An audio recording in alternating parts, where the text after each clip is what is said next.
일본인들의 마지막 자존심 민도를 아시나요? 시민의식과 더 높은 양심을 일컫는 말로 일본인들은 전 세계에서 가장 질서 있고 시민의식이 높다는 생각을 나타난 단어입니다. 일본에서는 한국을 욕할 때마다 민도라는 단어를 들먹이고 일본이 잘하는 점이 있다면 당연히 민도가 아니겠냐며 다른 나라 사람들을 아래로 깔보는 듯하는 생각을 표현한 단어입니다. 일본을 가보신 분들은 아시겠지만 일본은 질서도 잘 지키는 편이고 사람들이 조용조용해서 시끄럽게 떠드는 편도 아닙니다. 하지만 사람 사는 곳이 다 똑같듯 질서를 잘 안 지키는 일본인도 있고 공공장소에서 시끄럽게 말하는 일본인도 있습니다. 그리고 한국이 일본과 비교해서 특별히 시민의식이 부족하다거나 배워야 될 게 많다고 느껴지지는 않습니다. 유럽인들이나 북미 대륙 사람들이 보기에 한국과 일본은 둘 다 사람들이 친절하고 길거리가 깨끗하고 소매치기 없고 안전한 곳이라고 말하는 만큼 두 나라 모두 세계에서 가장 시민의식이 좋은 나라들입니다. 하지만 일본인들은 이런 평가가 못마땅하다고 생각하는 듯 합니다. 언제부터 한국이 일본과 어깨를 나란히 했냐며 불쾌하게 생각하죠. 그리고 일본에서는 한국에게 가지고 있는 열등감을 종종 민도라는 이야기로 풀어내는 기사를 내보냅니다. 한국이 일본보다 디지털 사회를 훨씬 더 빨리 이루어냈고 지금은 일본이 따라오기 힘들 만큼의 격차를 벌려놨지만 일본은 전자문서 대신 종이 서류를 사용하고 이메일로 회사 업무를 처리하는 게 아니라 우편으로 회사 업무를 처리하는 등 여전히 한국보다 뒤처진 부분이 많습니다. 이런 부분에 대한 부족함을 인식하고 한국을 따라잡기 위해 노력하는 것이 아니라 한국은 민도가 일본보다 나쁜데 그런 게 뭐가 중요해 라며 까가내리기 십상입니다. 하지만 최근 한국의 발전된 모습을 보고 가는 일본인들이 많아졌고 그동안 그렇게 붙잡고 있던 한국에 대한 우월감이 하찮은 허상이었다는 생각을 하게 만들고 있습니다. 오늘 소개시켜드릴 사연은 민도 낮은 한국인 줄 알고 왔다가 막상 와보니 민도가 나쁘지도 않은 한국 그리고 더 발전된 모습의 한국을 보고 민도는 그냥 일본이 가지고 있는 과거에 지나지 않을까라는 철학적인 고민까지 하게 만들었다고 합니다. 어떤 일이 있었던 것일지 지금부터 사연 만나보시죠. 저는 일본인 40대 여성 미치코라고 합니다. 제가 가지고 있던 일본에 대한 자부심은 매우 크며 어릴 때부터 받아온 교육의 영향도 매우 큽니다. 바로 일본인들은 전 세계 그 어느 나라 사람들과 비교해서도 민도가 높다는 이야기인데요. 일본은 아주 오래전부터 질서정연한 나라, 길거리가 깨끗한 나라, 좀 도둑 없는 나라, 사람들이 양심적이라는 평가를 받고 있습니다. 그리고 이런 이미지는 오늘날까지 이어지고 있다는 걸 알 수 있는 점들이 많은데요. 미국 영화를 보다 보면 일본에 온 미국인이 기차 화장실에서 볼일을 보고 있는데 누군가 밖에서 다급하게 문을 두들기는 장면에서 일본인들은 다 경우 있는 사람들인데 도대체 밖에 누구인 거야? 하고 문을 열어버리죠. 그러자 같은 미국인이었다는 사실에 역시나 라는 짧은 대사를 남길 만큼 일본인들이 가지고 있는 높은 도덕성과 우월한 시민의식은 전 세계 사람들이 배워야 할 만큼 높다고 생각하고 있었습니다. 도쿄의 곽 지역에 거주하며 도쿄역 앞 마루노우치 3호구역에서 근무하는 저에게 외국인을 마주치는 일은 너무나 흔합니다. 그리고 그때마다 외국인들은 길거리에서 마음껏 큰 목소리로 얘기하거나 조심조심 걷는 게 아니라 다소 거칠 듯 걷는다는 듯한 느낌도 주고 여러모로 외국인들이 일본의 평온한 풍경을 망치고 있다는 생각을 가지고 있었습니다. 저도 학생 때나 20대 때는 일본의 민도에 대한 생각이 깊지는 않았습니다. 어른들이 늘 일본의 민도가 다른 나라보다 높으니 다른 나라 사람들은 일본을 배워야 한다는 등 그런 이야기들을 귀찮게 생각했었지만 저도 일본에서 직장을 잡고 사회생활을 하다 보니 일본 기성세대의 문화가 제 몸에도 배이게 되었죠. 그리고 그때부터 예전 어른들이 하시던 말씀이 무엇인지 깊이 깨닫게 되기도 했습니다.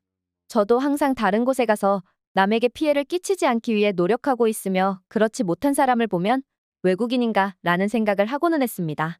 아무래도 외모가 다른 대륙에서 온 사람들은 한 번에 저 사람들은 민도가 낮은 위험한 사람이야 라며 알 수 있었지만 외모가 비슷한 한국인이나 중국인, 대만인들을 볼 때면 그 사람들의 행동을 보고 어느 나라 국적인지 속으로 맞춰보기도 했습니다.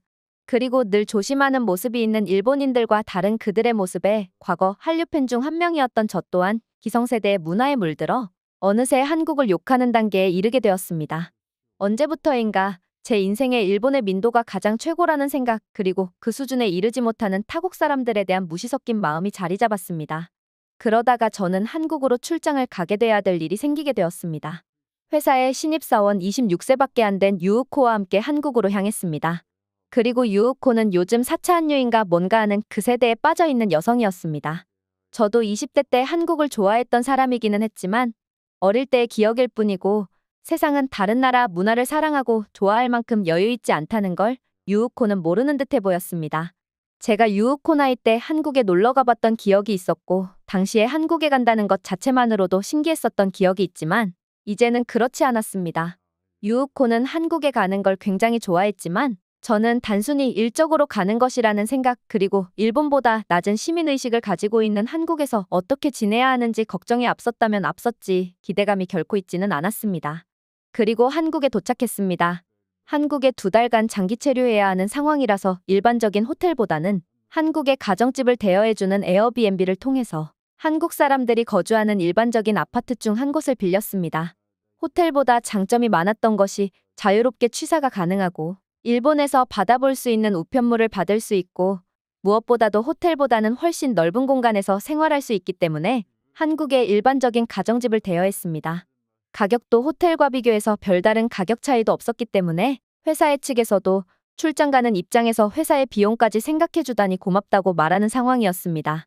유우코는 일본 집들보다 훨씬 더 견고한 한국의 아파트에 살아본다며 좋아해서 하루 종일 신나 있다는 것이 거슬린다는 점 빼고는 저도 만족했습니다.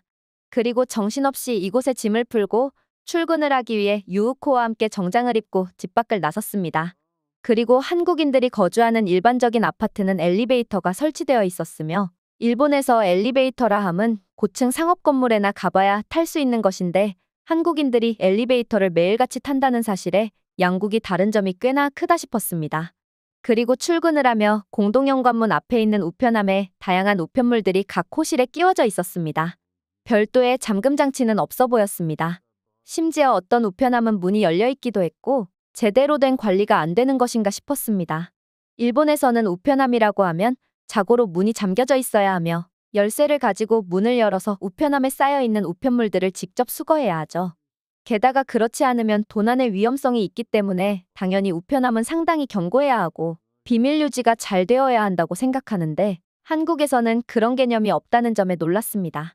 그리고 이곳으로 우편물을 받아야 하는데 혹시라도 그 우편물들이 분실되면 어쩌나 고민스러울 정도로 한국에서는 우편물 관리가 제대로 이루어지고 있는 것인가 의문이 가기 시작했습니다.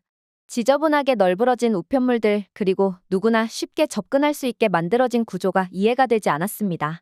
일본에서는 우편물을 가지고 개인정보를 가지고 간 뒤 그것을 활용해 사기를 치기 위한 피해자를 물색한다던가 하는 일들이 과거부터 있어서 새로 지어지는 건물들 그리고 구축 건물들도 우편함만큼은 견고하게 개선하고 누가 쉽게 접근할 수 없도록 잠금 장치가 더 견고해지는 추세인데 어째서 한국은 그런 기본적인 것도 하지 않고 있는 것인가 의문이 들기 시작했습니다. 그리고 모든 것들을 우편으로 주고받는 일본에서는 그 우편물 하나하나가 너무나 소중하고 중요하기 때문에 사람이 사회인으로서 살아가는데 필수적인 역할을 합니다.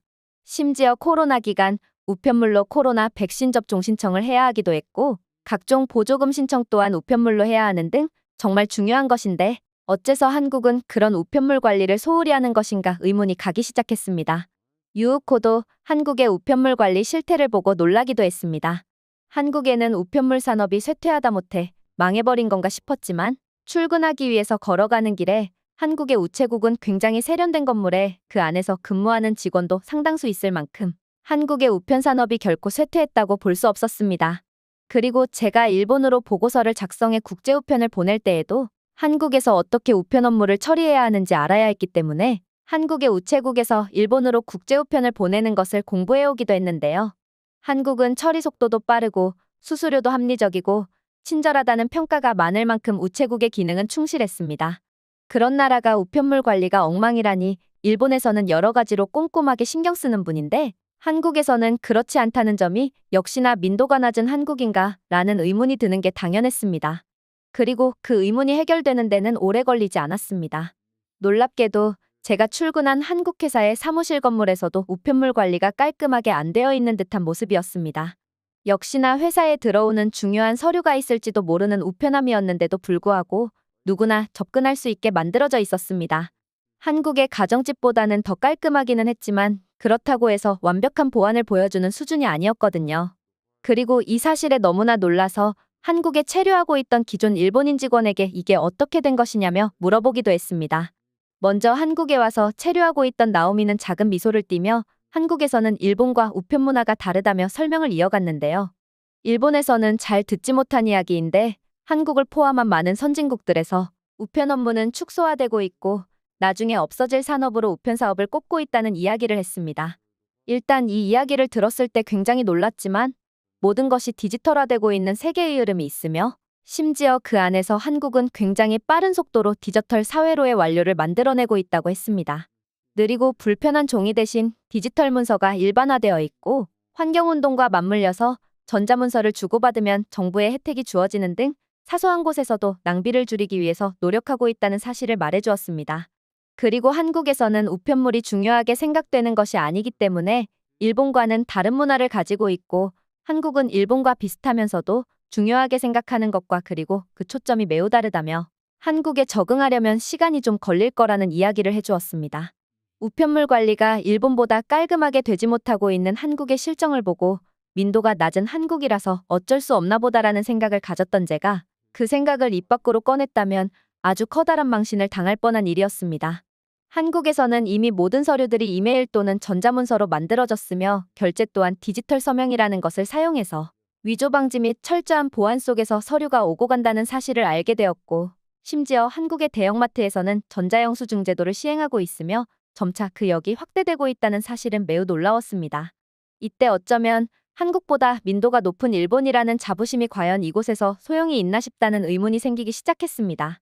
민도라는 것은 과거의 유산이고 디지털화되지 못하고 뒤처지는 일본이 그나마 마지막 가지고 있는 자존심이 아닐까라는 생각이 문득 들었던 것이죠. 그리고 그 말은 어쩌면 더 맞을 수도 있습니다. 한국에서는 신기한 점을 찾아볼 수 있었는데요. 한국의 30년 또는 40년이 다 되어가는 아파트의 공동현관 입구에는 한때 경비원이 상주하는 곳으로 보여지는 작은 장소가 있었습니다. 이것은 일본에서 일반적으로 만나볼 수 있는 공동주택의 경비원과 다른 점이 없었는데 근 20년 내 지어진 한국의 건물들에서는 그런 게 없다는 점이었죠. 일본에서는 5층 건물 이상만 되더라도 경비원을 고용하는 게 당연하다시피 하고 사설 경비원이라는 직업이 커리어를 가지고 여기저기 이직해가며 자신의 몸값을 올릴 수 있는 별도의 직업이 존재하는 것과 반대로 한국에서는 그런 개념이 사라져버렸다는 사실입니다. 범죄를 막기 위해서는 누군가 지켜보는 보안관리자가 있어야 한다는 생각이 한국에서는 없었다는 사실입니다. 이마저도 모두 CCTV로 대체하고 있는 듯 했으며 꼭 필요한 곳에는 사설 경비업체와 용역 계약을 통해서 정말 필요한 시점에 필요한 만큼만 이용한다는 점에서 한국은 일본보다 뭔가 한 단계 더 발전해 있는 모습이라는 사실을 느꼈습니다. 정말 이쯤 되니 민도고 뭐고 다 중요하지 않아 보였습니다. 한국은 편리함을 추구하고 빠른 것을 추구했으며 안전하고 깨끗함마저 디지털화시켰다는 생각이 들었습니다. 불법 주차 단속 요원이 직접 길거리를 걸어 다니는 게 아니라 CCTV로 단속을 한다는 사실에 왜 이런 격차가 생겼는지 이해할 수 없었습니다.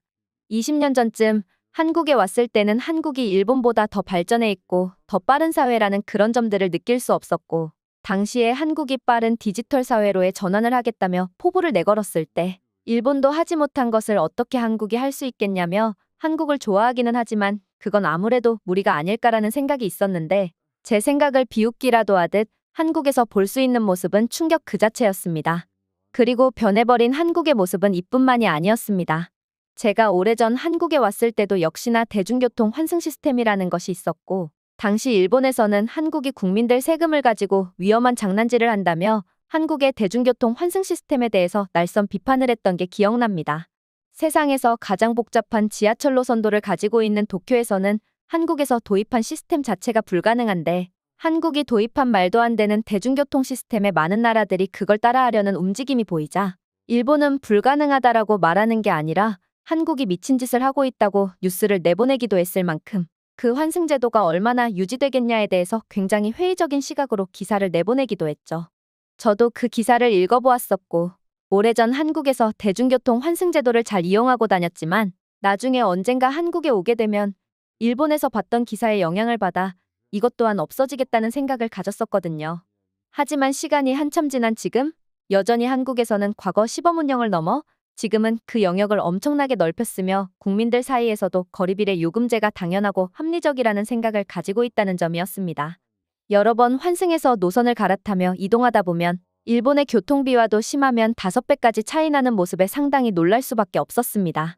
그리고 버스를 타면 불편한 요금 지불 체계를 가지고 있는 일본과 비교해서 한국은 지하철이던 버스이던 똑같이 카드를 터치하며 요금을 지불할 수 있다는 것에서 한국이 훨씬 편리하다는 생각을 가졌고, 그리고 한국인들은 누구도 감시하지 않아도 내릴 때 카드를 찍고 내리는 등 한국은 민도가 낮다라는 일반적인 일본인들의 생각과 반대로 한국 사람들은 모두 정해진 규칙을 잘 따르는 모습이었습니다. 일본이 민도가 낮다는 것은 아니지만 그렇다고 옆나라 한국을 깎아내릴 만큼 대단하다는 생각도 안 들었습니다. 한국에서는 쓰레기통을 찾아보기 힘든데 많은 사람들이 그럼에도 불구하고 길거리에 쓰레기가 널브러져 있지 않았으며 사람이 많이 있는 공공장소에서 화장실 이용을 할 때 줄을 잘 서 있는 모습 등 뭐 하나 일본과 크게 다를 게 없다는 생각을 했습니다. 일부 어른들의 이야기와 다르게 패스트푸드점이나 스타벅스에서 주문을 할 때에도 사람들은 줄을 잘 서서 자신의 차례를 기다렸습니다. 마치 한국에 가면 질서는 없고 경쟁만 있다는 듯이 말하던 모습은 찾아볼 수 없었습니다. 부끄럽지만 일본이 민도가 높다며 스스로 자부하는 것이 시대에 뒤떨어졌지만 그것을 인정하지 못하고 스스로 우월한 생각이나 감정을 하나 만들어 소중하게 간직하고 있는 것일 수도 있겠다는 생각을 했습니다. 이미 아시아 대륙을 넘어 전 세계 사람들은 한국이나 일본이나 모두 시민의식 좋고 안전한 곳이라고 생각하고 여행을 다닌다고 합니다. 그런 상황에서 일본인이 한국에 가서 일본인이라는 이유로 우월감을 느낄 필요가 없다는 사실은 저를 충격에 빠뜨리게 만들었지만 한국에서 지내보면서 그 충격에서 벗어나 그냥 인정해야 될 사실 중 하나로 생각하게 되었습니다. 저는 일본에 돌아가서도 앞으로 민도를 운운하지 않으려고 합니다. 참 하고 싶은 말이 많지만 차라리 민도를 운운할 시간에 옆 나라의 좋은 점을 참고하는 게 어떨까 생각이 드네요. 반성하자는 의미로 글을 썼으며, 아니, 반성을 하는 걸 넘어 이제는 세계를 배울 때라고 말하고 싶습니다. 오늘의 영상은 여기까지입니다. 그리고 지금 화면에 나오는 영상을 아직 시청하지 않으셨다면 지금 바로 시청해보세요. 재미있는 다음 사연이 기다리고 있습니다. 감사합니다.